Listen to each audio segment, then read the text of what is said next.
Welcome into NFL Live. All 32 teams are now officially in training camp. Oh, breathe a sigh of relief. Football's kind of back, right? We'll hear from several of the quarterbacks today. You don't want to miss that. But one of the last teams arriving for camp is the Steelers. Let's see some of those guys arriving. That'll make Steelers fans happy and Aaron Rodgers happy. DK Metcalf arriving for his first day of Steelers camp. See him making his way in there. Now, newly very rich teammate TJ Watt arrives. He carries his own luggage, though. He's a man of the people. And a Tower fan into the dorm rooms. You need that. Watt met with the media as he arrived and, of course, was asked about his $108 million guaranteed contract. It's hard to fathom. I'm just being as blunt as I can about it. It truly is. It's an insane life that I live. I get to do what I love for a living. I'm living the absolute dream. I don't take that for granted one bit at all. The money side of it is hard to really wrap my head around it. I'm sure one day I will, but right now it's still all crazy to me.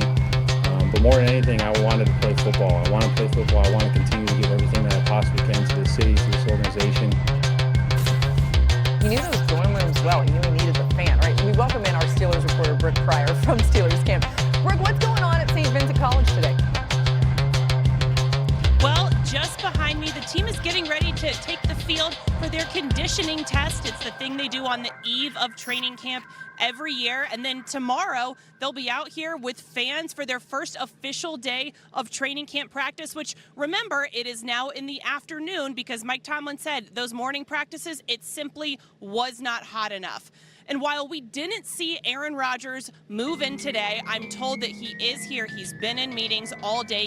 He arrived to the Pittsburgh area last week, but we did talk to, as you saw, TJ Watt. We also chatted with Jalen Ramsey, who the most interesting thing he said to me was that when I asked, is he going to play safety? Is he going to play corner? Is he going to be in the slot? He said, I'm a football player. I guess we'll find out together. So that's the number one thing that I'm going to be watching when they take the field for camp practice tomorrow. And by the way, Booger, I know we gave Aaron Rodgers a lot of grief for the mattress situation here at training camp. I have one small correction. He has been away to training camp before. He has slept on dorm room beds later than when he was at Berkeley. And I'm told, by the way, one coach told me that it's not a twin XL. They have full-size mattresses, and you can even upgrade your mattress if you so choose. So we'll ask Aaron Rodgers tomorrow if he's upgraded that mattress. Okay. You can upgrade the mattresses. Boog would be upgrading to every pillow top possible. That's Booger McFarland as we welcome you into NFL Live. As you can tell, a busy day across the league. Lindsey Theory is here as well. Lewis Riddick joining Booger. Boog, we're going to end up talking about that mattress a lot. I can just feel it. We got a lot of live reports from training camps, too. We'll take you all around the league today. Now, another player who's looking to help Pittsburgh get that win is newly acquired corner Jalen Ramsey, who Brooke was just talking about. Here's more from Ramsey earlier today. You look at the defense from the D-line, probably the best D-line in the NFL. Then you got PQ leading the linebackers, and then the secondary.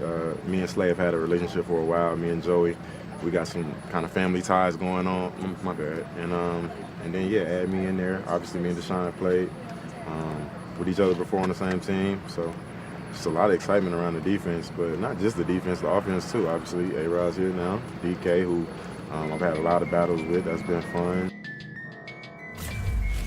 Okay, so a lot of big personalities are going to be in the Steelers locker room, right? Mike Tomlin knows how to handle all that, but how do you see this shaking out? Laura, this is so interesting because you see Jalen Ramsey pop up, then you go, oh yeah, on top of Aaron Rodgers, on top of DK, there's Jalen Ramsey. Like you mentioned, Mike Tomlin has plenty of experience handling some big personalities, but this can go one of two ways, right? You win games, you all are on the same train going forward, and those personalities all fall in line.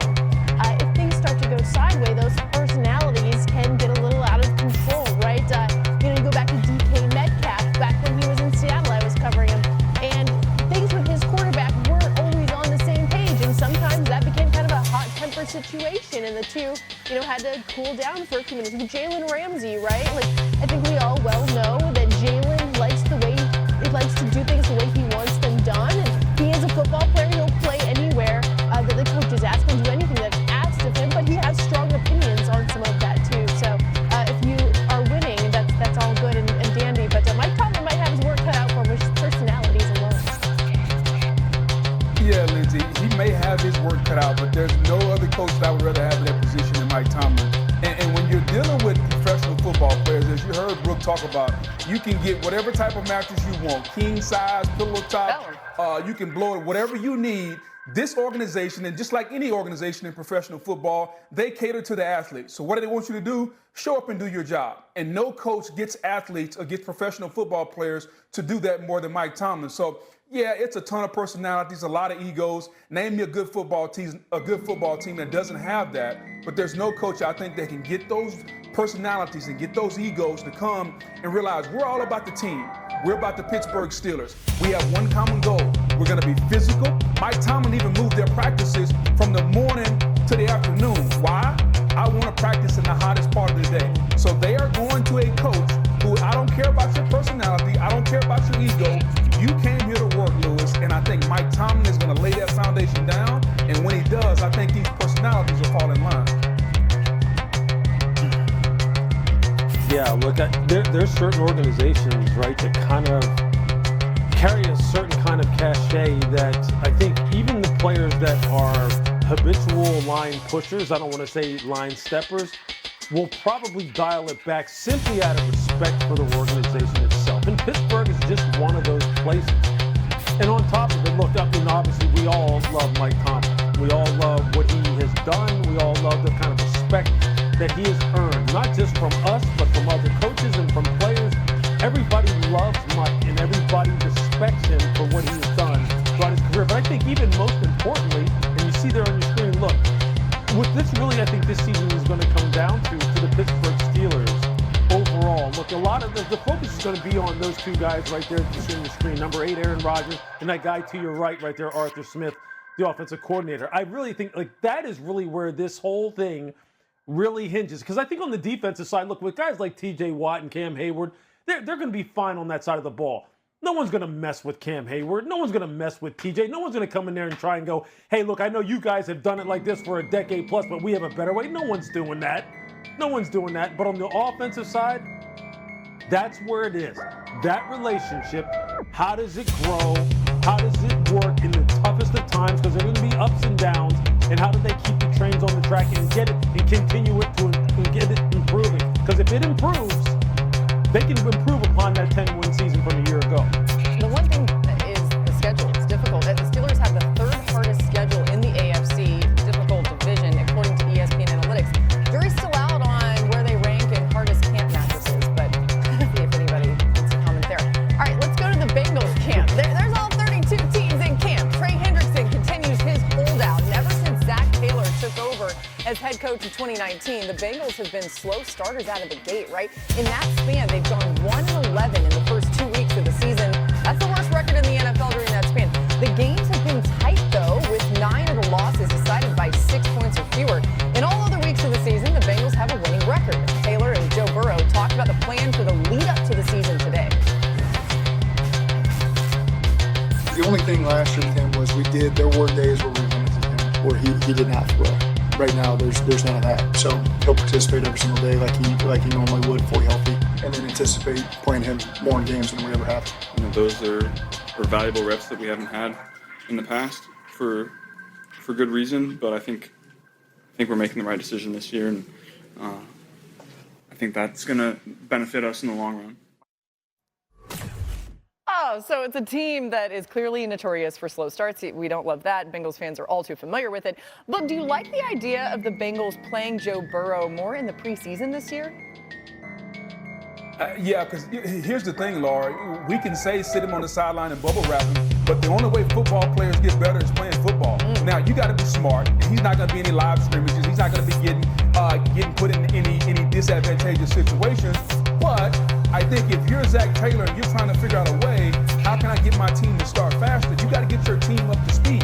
They typically start hitting their stride after week 8. Well, guess what? How can you do that sooner? You got to get them more reps, more live action, and practice is just not going to get it. So when he's out there in the preseason, put the first team offensive line, you max protect him, you make sure he's protected, but you got to get your guy some reps. That way you can get off to a faster start. Because this offense, unless they can figure out a way to get Shamar Stewart and Trey Henderson in there and get them up to speed really quickly, this offense may have to carry the team early on. And so I like the idea because as football players, Lewis, the only way we get better is by honing our craft out there on the field. And even somebody as great as Joe Burrow still needs to get better.